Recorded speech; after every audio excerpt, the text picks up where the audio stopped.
Pagsusuri ng nobela. Pamagat, Titser ni Liwayway A. Arceo.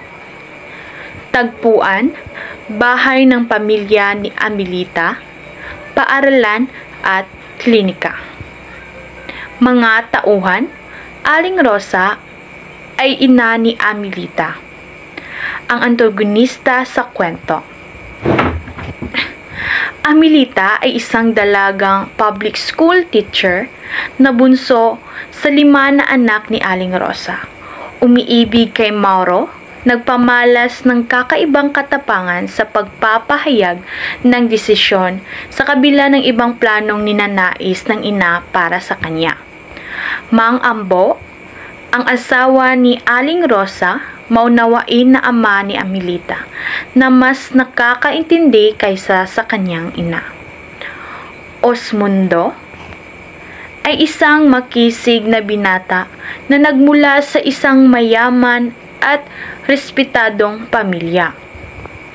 Umiibig siya kay Amelita, ngunit ayaw sa kanya ni Amelita dahil siya ay arogante at makamundo. Mauro ay isa din public school teacher. Hindi man siya mayaman pero minahal pa rin siya ni Amelita. Mabait at may galang sa lahat ng tao. Siya ang inspirasyon ni Amelita noong naging guro niya ito para pasukin ang mundo ng pagtuturo. Aling Airad, ang ina ni Mauro, na bukas loob na tinanggap si Amelita at tinuring para ring isang tunay na anak. Rosalida Olita, ang matalino at mapagmahal na anak ni Mauro at Amelita. Pinagmula ng pangalan niya ang kanyang dalawang lola na sina Aida at Rosa, habang ang L naman ay kinuha kay Amelita. Tunggalian, ang layunin ng nobelang ito ay maipabatid sa mga mambabasa na huwag hayaan ang mga tao sa paligid na magdesisyon para sa kanila. Pamplat, pakikialam ng ina sa pag-aasawa at sa propesyon ng anak, at sa pag-iibigan ng dalawang guro sa kabila ng kahirapan.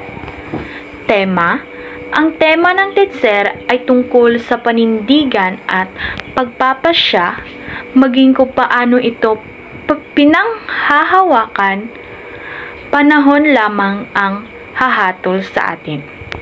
Maging anuman ang ating larangan at ang pakikialam ng ina o ng magulang sa pag-aasawa at propesyon ng anak. Tunong pangwika, Filipino, hambingang pangwika at pangkultura. Mga simbolismo. Titulo, katawagan o bansag sa isang tao bilang tanda sa iyong propesyon. Hinanakit, matinding damdamin dulot ng kawalan ng kasiyahan o sama ng loob. Natauhan, panunumbalik ng isip o pagkagising sa katotohanan.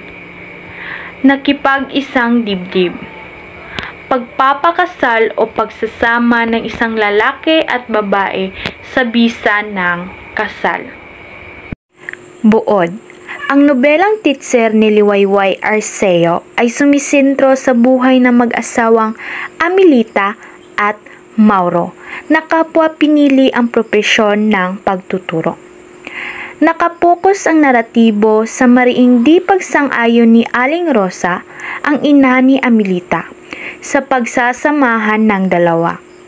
Sapagkat ang kanyang 4 na anak ay nakapagtapos ng kolehiyo na may titulo, tutol si Aling Rosa sa pagkuha ng kursong edukasyon ng kanyang bunso.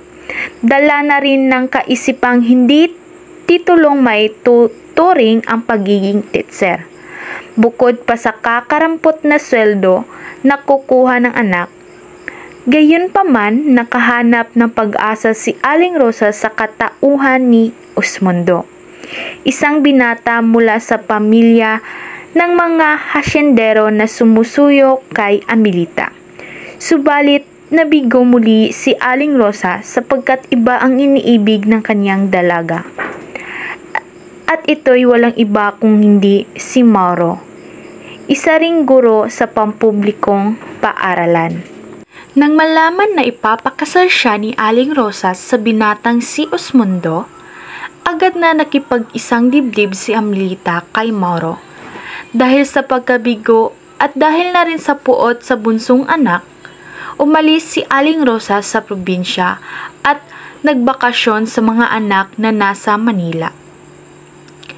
Bagamat doon na hindi siya inaaasikaso ng mga anak, labis pa rin ang kanyang kaligayahan dahil sa asensong tinatamasa ng mga ito.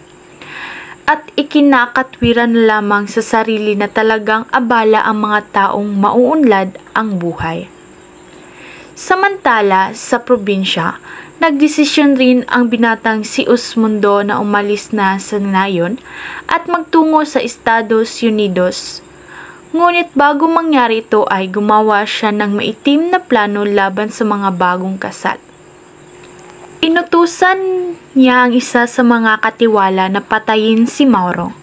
Subalit wala sa kaalaman ni Osmundo na hindi ito ginawa ng kanyang inutusan sapagkat ang anak nito ay minsan rin pinagmalasakitan ng gurong si Mauro. Nasa ika-7 buwan pa lamang ng pagdadalang tao si Amelita nang ipinanganak ang kanilang anak na si Rosalida. Dahil kulang sa buwan ang bata ay kailangan itong manatili sa ospital. Nalaman ito ni Aling Rosa at agad na binisita ang anak. Sa kabila ng hinanakit, kahit ganito ang sitwasyon, hindi pa rin tumigil ang ina ni Amelita sa pagsasaring ukol sa mahirap na pamumuhay ng mag-aasawa. Ipinamumukha pa rin niya ang matinding pagtutol sa manugang na si Mauro. Lumipas ang ilang taon, lumaki si Rosalida na isang mabait at matalinong bata. Isang araw ay nagbalik si Osmundo sa probinsya at nagkaroon ng malaking pagdiriwang para sa kanyang pagdating. Doon muling nagkatagpo sina Mauro at Osmundo, subalit kinalimutan na ng dalawa ang nakaraan. Taliwas naman dito ang nadaramang pangamba ni Amelita sa pagbabalik ng masugid na panliligaw. Nararamdaman itong may plano itong masama laban sa kanyang pamilya. Hindi pa rin nawawala ang pag-ibig ni Osmundo kay Amelita, kahit na may asawa't anak pa ito. Nagkaroon ng pagkakataong makilala niya si Rosalida at naging magaan ang loob nito sa bata. Isang araw ay naisipang ipasyal ni Osmundo si Rosalida sa kanyang hasyenda. Wala ito sa kaalaman ni Mauro at Amelita at labis na nag-aalala ang mag-asawa. Buong akala nila ay si Rosalida ang paghihigantihan ni Osmundo, ngunit di naglaon ay nagbalik rin ang bata. Ipinagmamalaki pa ang kabaitang ginawa ni Osmundo. Di nagtagal na pagkuro na rin ni Osmundo na tuluyan ng tumira sa ibang bansa at kalimutan ang minamahal na si Amelita. Nagkaroon ng malubhang karamdaman si Aling Rosa. Hinanap niya ang kanyang mga anak, ngunit wala ni isa mang dumating maliban kay Amelita, na matiyagang nag-asikaso sa kanya. Pawang gamot at padalang pera lamang ang ipinapaabot ng 4 na anak at doon natauhan ang matanda sa kanyang pagkakamali. Ang aral na aking natutunan sa nobela ay kung ang isang propesyon ang nagbibigay kaligayahan sa isang tao o pangarap ng isang tao ay walang sinuman ang makakapigil sa kanyang maabot dahil bawat isa sa atin ay may karapatang magdesisyon para sa ating mga sarili. Para sa mga magulang naman ay kailangan nating suportaan ang mga desisyon na ating mga anak kung ano ang nakakabuti sa kanila o ano ang kanilang mga pangarap.